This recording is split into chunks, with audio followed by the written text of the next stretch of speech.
1公里速度测试。走。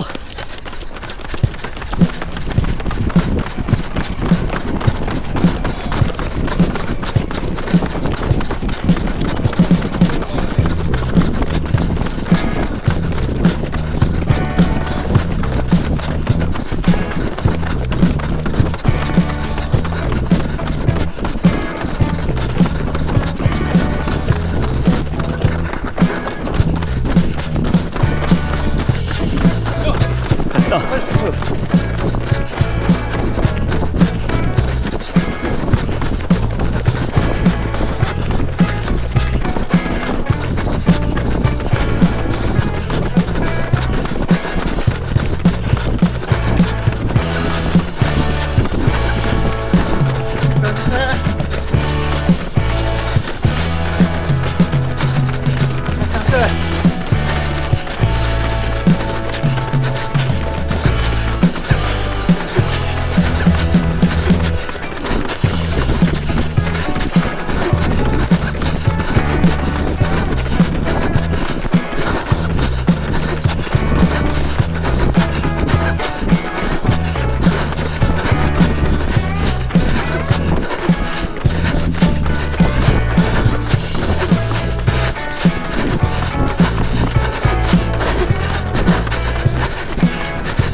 哇，太棒了！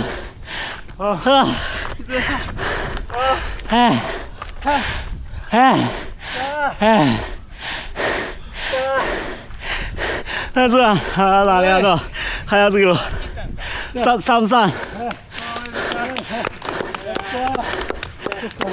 他们破3分了，他们我没破，我3分02。我没带套。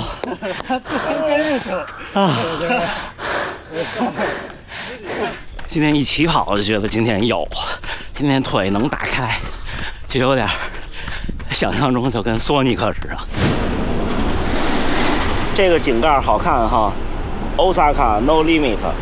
我第一次仔细看这井盖上的字儿。大阪城，绿灯了，走。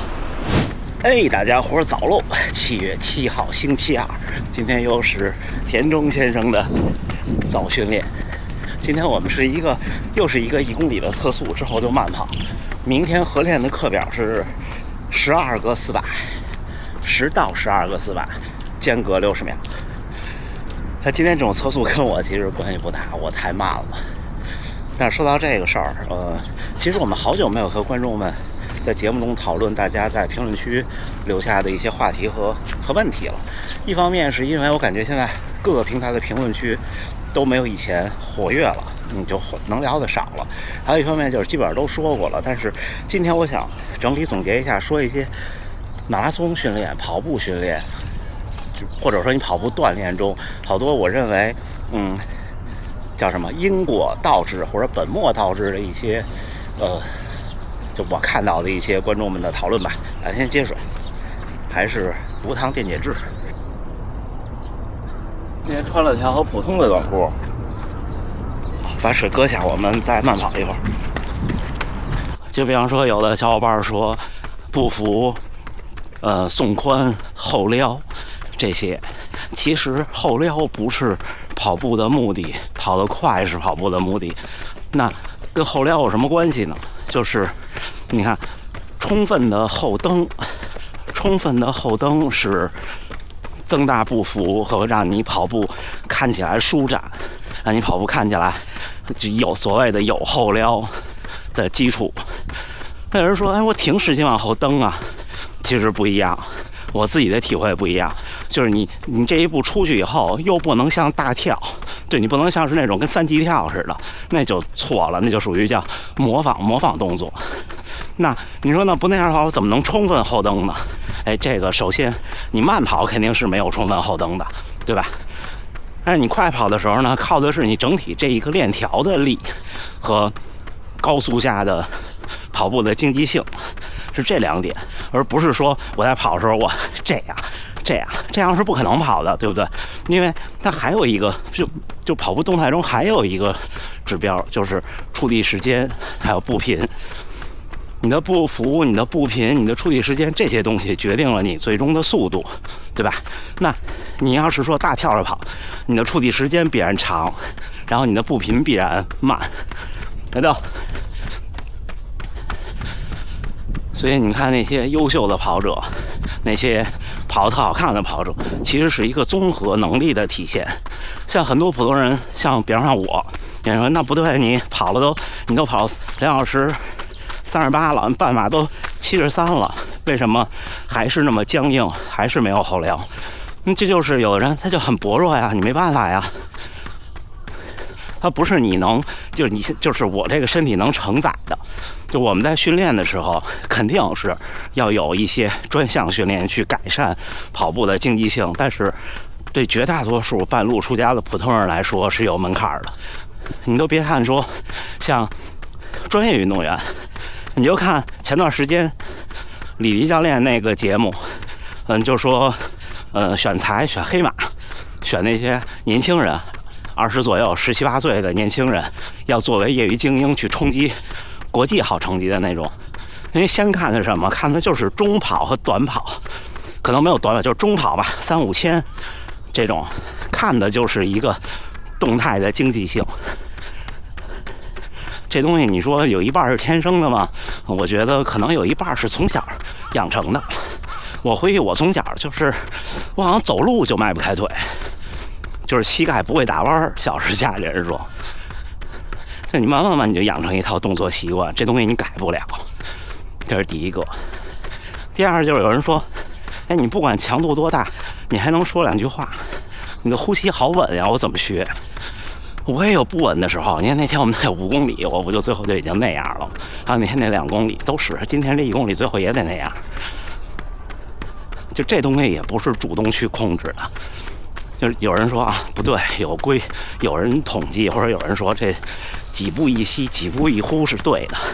甚至我给大家讲个笑话，我刚跑步的时候，2014年，那时候没有现在这些文章啊、自媒体啊，那时候是也都不是公众，那时候是论坛。还有人说什么左脚落地的时候呼气不插气儿，这也不知道哪个大聪明研究出来的。然后我就说，比方像我现在这么慢跑，我甚至可以数1、2、3、4， 2、2、3、4，对不对？那你说你都跑成那样了，就是你说白了，你跑得慢，你不需要数，你都跑得都快忘了自己姓什么了，然后你还说我要数着步子，几步一吸几步一呼，那不是伪命题吗？不可能呀。所以呼吸这个事儿也是，它是一个训练的结果，就是你总是很低强度的慢跑，对这事儿帮助不大。所以说呼吸的调整，还有呼吸顺不顺畅，还有包括和它连带的你能不能顶啊，这些它也是一个训练的结果。就能不能顶这件事儿本身，抛开跑步能力不说，这个事儿也是需要练的。说白了就跟锻炼孩子能不能吃苦是一回事儿，它不是我先能怎么样，或者说我去模拟怎么样，然后我就能怎么样。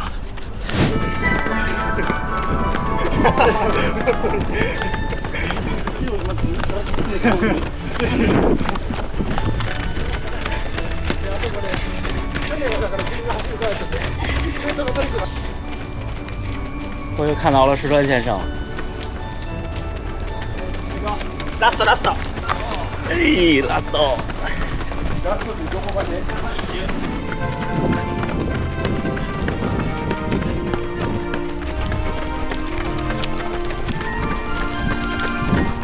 じゃあありがとうございました。ありがとうございました。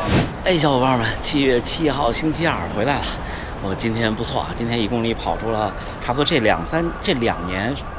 差不多快2年多的最好成绩，我到现在为止1公里的 PB 是2023年夏天在神户的那个接力赛，我跑第一棒，那一棒比1公里多，在那一棒上，我跑出了当中的1公里的最快成绩3分，我想想啊，3分，对，3分多一点点，可能是3分01不到，哎。哦，这次居然在2年多之后跑出了3分02，而且其实今天我是没有准备的，也没有想冲好成绩，如果要是知道这个结果的话，再拼一拼，就是中段其实还是有拼的空间，但是我觉得进3分可能今天还是不行，我能再快1秒，1-2秒挺多的呢。今天田中先生他们成功的进了3分，特别高兴。1公里能进3分我觉得是个了不起的事儿，对我们来说。田中先生比我大几个月，我们就几乎就是同龄人，40多岁了，马上再过几个月41了。也就在40岁的时候可以把1000米跑到3分出一点头，我还是挺开心的。而且今天这个跑完，明天的12个400我就不太恐惧了。上次那12个400跑完，整个人都不好。但是400跟1000又不一样，400对速度的要求就又高了。你就这么想，平均72秒一圈就是3分配，这72秒一个400，是不是？好吧，今天跟大家分享这些，什么能不能顶啊？要不要后撩啊？呼吸顺不顺畅啊？是拿腿落地呼气，这些奇奇怪怪的事情真的不用纠结。就对普通人来说，可能除了我不爱说跑姿，我觉得就是在高速下的经济性这一点以外，其他的都完全不用管。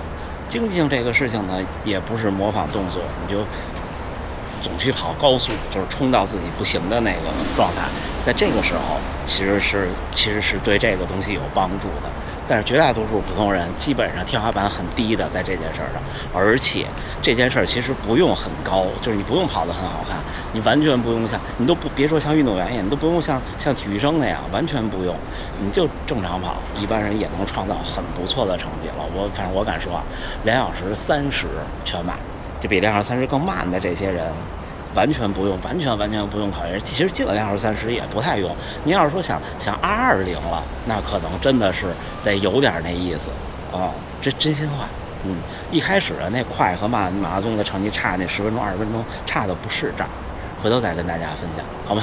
那这么着，最后还是祝大家呢努力生活，健康平安，咱们下回再见。